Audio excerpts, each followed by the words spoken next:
আসসালামু আলাইকুম রহমতুল্লাহ। সবাইকে স্বাগত জানাই doctor Arif homeo and tips এর পক্ষ থেকে। আমি ডাক্তার আরিফ হোসেন। আজকে আপনাদের সামনে যে টপিকস নিয়ে আলোচনা করব, যৌনতার যেসব বিষয় নিয়ে পুরুষের ভয় এবং গ্যামোফোবিয়া বা বিবাহ ভীতির কার্যকরী সফল দুটি হোমিওপ্যাথিক ঔষধ নিয়ে আলোচনা করব ইনশাআল্লাহ।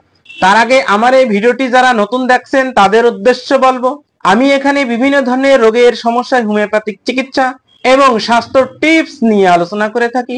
আমার এই চ্যানেলটিকে অবশ্যই সাবস্ক্রাইব করুন এবং নতুন নতুন ভিডিওর আপডেট সবার আগে পেতে অবশ্যই বেল আইকনটি প্রেস করুন।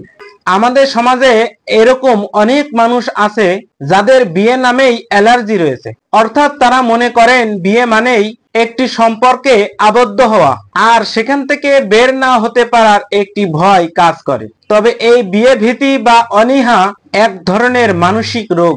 এই রোগটিকে গ্যামোফোবিয়া বলা হয়। গ্যামোফোবিয়া হলো বিয়ে কিংবা কোনো ধরনের স্থায়ী সম্পর্কে জড়িয়ে পড়ার ভয়। যারা মানসিকভাবে এই ফোবিয়ায় আক্রান্ত তারা আসলে নতুন সম্পর্ক নিয়ে আতঙ্ক থাকে, বিবাহিত জীবন নিয়ে একটা ভয় কাজ করে, নিজের ব্যক্তি স্বাধীনতা খর্ব হওয়ার ভয় থাকে, কিংবা মানিয়ে চলা যাবে কিনা এই ধরনের একটি চিন্তা থাকেন এই ফোবিয়ায় আক্রান্ত মানুষরা। যৌনতা নিয়ে একটি পুরুষের যে ভয় কাজ করে, যৌনতা নিয়ে পুরুষরা ভয় পায় না এমন কথা একেবারেই মনে আনবেন না।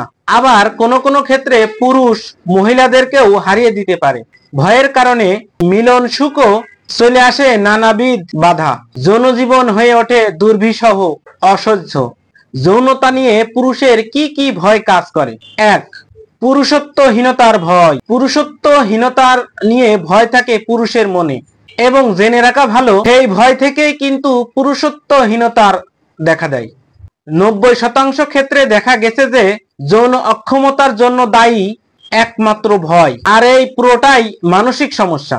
কেবল 10% পুরুষের মধ্যে সমস্যাটি জেনুইন ও বায়োলজিক্যাল। অতৃপ্ত নারীকে ভয়। কোনো নারীর ক্ষেত্রে যৌন চাহিদা তুলনামূলক বেশি হলে তাকে মনে মনে ভয় পেতে শুরু করেন অনেক পুরুষ। নারীকে পুরোপুরি তৃপ্ত দিতে না পারার শঙ্কা তাকে যৌনভাবে দুর্বল করে তোলে। সংযম হারানোর ভয়। বিবাহিত বা কমিটেড পুরুষের মনে এক অদ্ভুত ভয় কাজ করে। তিনি মনে করেন যে অতি সুন্দরী কোনো নারীকে দেখে যদি কাম জেগে যায় এবং সেই ইচ্ছাকে দমন করবেন কিভাবে, কিংবা এমন ধাক্কা সামলাবেনও বা কি করে, সেই চিন্তা থেকে ভয়ের জন্ম। প্রিয়তমার অন্য পুরুষের প্রতি আকৃষ্ট সবচাইতে বেশি ভয়। পুরুষ মনে করেন প্রেমিকা তার একার সম্পত্তি, অন্য কেউ তাকে প্রভাবিত করবে এই চিন্তা তিনি কিছুতেই মাথা থেকে ঝেড়ে ফেলতে পারেন না। মনে হয় প্রেমিকা তাকে ছেড়ে চলে যাবে এবং তিনি কিভাবে সহ্য করবেন। এই মানসিক সমস্যা কিন্তু সম্পর্কে ফাটলও ধরতে পারে। স্বাভাবিক না হওয়ার ভয়। কোনো পুরুষের মনে শঙ্কা থাকে তিনি যে পদ্ধতিতে সহবাসে মিলিত হন নাকি তার চাইতে অন্যের পদ্ধতিটা বেশি ভালো, নারীকে পুরোপুরি তৃপ্ত দিতে পারছেন না, এরকম ধরনের মনে ভয় হয় প্রেমিকা বুঝি হাতছাড়া হয়ে গেল। পুরুষের আকার নিয়ে ভয়। অধিকাংশ পুরুষ মনে করেন তার পুরুষাঙ্গটি আকারে অনেক ছোট, হয়তোবা সে কারণে তার সঙ্গীকে পুরোপুরি তৃপ্ত দিতে পারছেন না। তাহলে জেনে রাখুন কোন তৃপ্তি আসতে পারে মাঝারি এবং ছোট আকারে পুরুষাঙ্গ থেকেও, পুরাটাই নির্ভর করে তার পারফরমেন্সের উপর। এখন জানাবো বিবাহ ভীতি বা গ্যামোফোবিয়ার কার্যকরী সফল দুটি হোমিওপ্যাথিক মেডিসিনের নাম।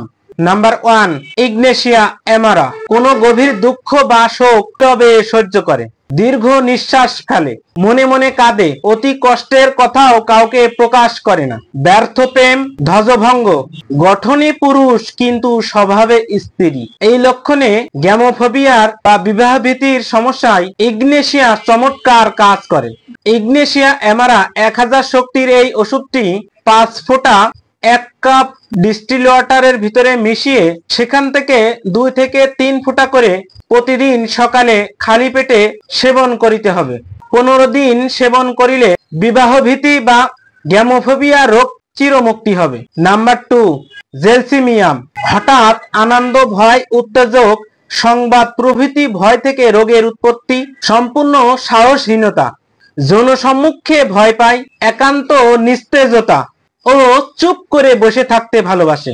এই ধরনের লক্ষণে এবং সাথে বিবাহ ভীতি থাকলে জেলসিমিয়াম 200 শক্তির ওষুধ ভালো কাজ দেয়।